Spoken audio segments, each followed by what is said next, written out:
سلامونه د فیسبوک پاڼې، ټویټر پاڼې همدا ډول باندې په ټولنیزو رسنیو کې په انسټاګرام او زموږ د ویب پاڼې ټولو لیدونکو ته ستړي مه شئ، په خیر راغلی. خدای دې وکړي چې دغه ورځ مو په خیر سره پیل کړي.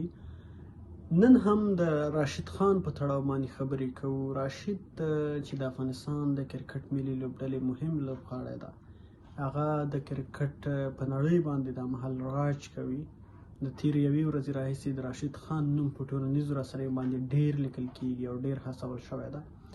راشد چې د نړۍ یا د شل اوریزو سیالیو غوره توپ اچوونکی بلل کېږي، همدا ډول باندې هغه یو غوره توپ وهونکی هم ده چې وخت نا وخت په لیګونو کې او هم د افغانستان د کرکټ ملي لوبډلې لپاره یې په توپ وهنه کې ثابتوي. راشد د هند غوره لیګ سیالیو کې تېره ورځ یو ځل بیا لومړی مقام د توپ اچوونکو په قطار کې وګټه. هغه د سکني IPL 12 لوبې ترسره کړې دي.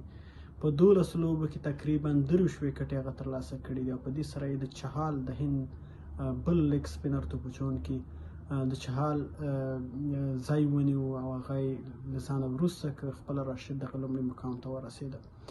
راشد د هند غوره لیګ سیالیو د سکني پړاو لومړنی توپ اچوونکی ده چې ډېرې ویکټې ترلاسه کړي دي.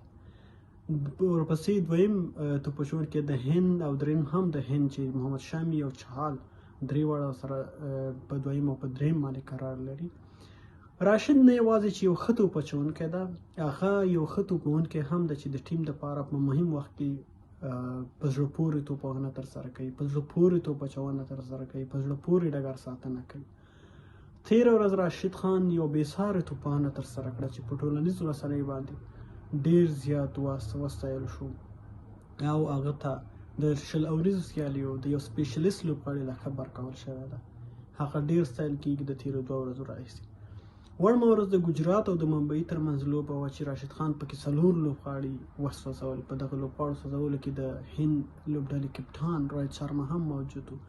راشد یوازینی لوبغاړی ده چې غټ لوبغاړي، بهترینه لوبغاړي، د نړۍ مشهوره لوبغاړي ډېر ځلې په هر ځل باندې سوځولي دي چې له هغې له جملې روهیت شرما هم شتون لري چې یو ځل به یې وسوځاوه. راشد تېره ورځ د 4 ویکټو تر څنګ په توپ وهنه کې یو بېسارې توپانه ترسره کړه. هغه یو ناممکنه لوبه ترسره کړه چې د کرکټ مینهوالو پام یې ځان ته راواړاوه. نوموړي په 22 توپونو باندې تقریبا 9 منډې ترسره کړې. راشد په دغه منډو کې تقریبا 10 شپږیزې او د ترڅنګ 3 څلوریزې ووهلې. د دغې لوبې وروسته که څه هم دا لوبه راشد دی بایلو ده، خو راشد د دغې لوبې وروسته ډېر ستایل شوی ده. په انسټاګرام باندې ورته د ډیوډ وارنر د استرالیا د کرکټ ملي لوبډلې لوبغاړي هم دغه ستاینه کړې ده. چهال چې لومړی توپ اچوونکی و، هغه هم راشد ته مبارکي ویلې ده چې دغه مقام یې ونیو او بېرته هم لومړی مقام یې ترلاسه کړ.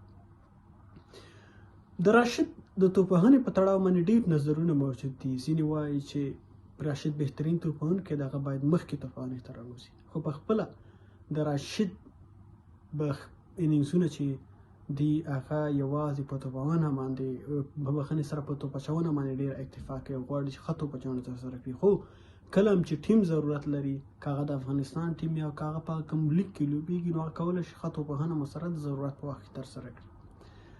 په ټولنیزو رسنیو باندې د بهرنیو مینهوالو ترڅنګ د افغانستان د کرکټ مینهوالو هم پوسټونه کړي دي، تبصرې کړي دي او په دې له خدای راضي دي چې راشد خان یې افغانستان ته ورکړی. راشد د سکني IPL لومړنی توپ اچوونکی ده. هیله ده چې نور هم ښه وځلیږي او په زړه پورې توپ اچونه او د دې ترڅنګ په زړه پورې توپ وهنه ترسره کړي. مننه.